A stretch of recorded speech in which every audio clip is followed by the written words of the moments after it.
สิ่งมีชีวิตและไม่มีชีวิตเพื่อนเรารู้แล้วว่าสิ่งมีชีวิตเป็นยังไงบ้างรู้ครับรู้ค่ะหายใจมีส่วนถูกครับสิ่งมีชีวิตจะกินอาหารหายใจเจริญเติบโตขับถ่ายเคลื่อนไหว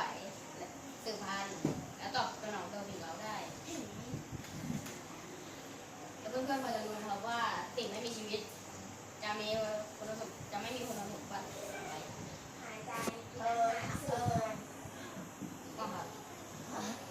ไม่มีชีวิตหายใจไม่หายใจสิ่งมีชีวิตจะไม่มีคุณสมบัติเหล่านี้หรือมีเพียงแค่บางอย่างเช่นรถที่เคลื่อนที่ได้แต่ไม่หายใจ